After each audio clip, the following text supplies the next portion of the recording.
సుబ్రహ్మణ్యం గారు, కళ్ళనేవి చాలా శక్తివంతమైనవి అంటూ ఉంటారు కదా. మరి అంతటి శక్తివంతమైన కళ్ళు కంప్యూటర్ లేదా టీవీలు చూస్తున్నప్పుడు ఇంత బలహీనపడి ఇన్ని సమస్యలు ఎందుకు వస్తున్నాయంటారు? కంటి చూపు అనేది మన శరీరంలో నరాల వ్యవస్థకు సంబంధించింది. ముఖ్యంగా వాతం యొక్క నిర్వహణ వల్ల ఈ యొక్క కంటి చూపు అనేది మనకు జరుగుతుంటుంది. ఇంకా చెప్పాలంటే మన కళ్ళు ప్రకృతిని సహజంగా చూడగలుగుతాయి. అయితే కంప్యూటర్ లాంటివి దగ్గర లాంటి స్క్రీన్లు ఉండడం వల్ల వీటిలో అస్తమానం రంగులు మారడం, అస్తమానం సీన్లు వెంటనే మారిపోతుండడం, క్షణక్షణానికి కళ్ళు మూసి తెరిచేలోపు ఈ మార్పులు జరగడం వల్ల వాటిని శోషించుకోగలిగే శక్తి ఈ కళ్ళకు ఎక్కువగా పనిచేయడం వల్ల ఒక్కొక్కసారి బలహీనమై ఇబ్బంది కలుగుతున్నాయి.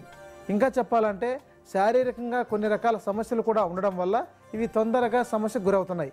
ఇక్కడ కొంతమందిలో కళ్ళు ఎర్రబడ్డం అనేది, అలసిపోవడం అనేది, ఇంకా తలనొప్పి రావడం లాంటివి కూడా జరుగుతున్నది.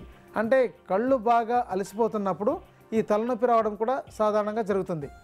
ఈ యొక్క రంగులు మారిపోవడం, ఉన్నట్టుండి స్క్రీన్లు మారిపోవడం, ఆ క్షణాల్లో మారుతున్నట్లయితే వాటిని తదేకంగా చూస్తుండడం వల్ల ఈ యొక్క సూక్ష్మమైన కణజాల యొక్క శక్తి తగ్గిపోయి అలసిపోతుంటుంది.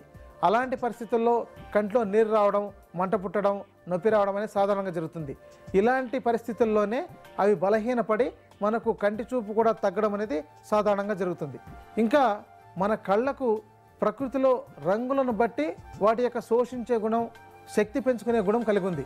చూడండి, కంటికి గ్రీన్ అంటే పచ్చదనాన్ని చూస్తూ ఉన్నట్లయితే కంటి యొక్క శక్తి కూడా బాగా పెరుగుతుంది.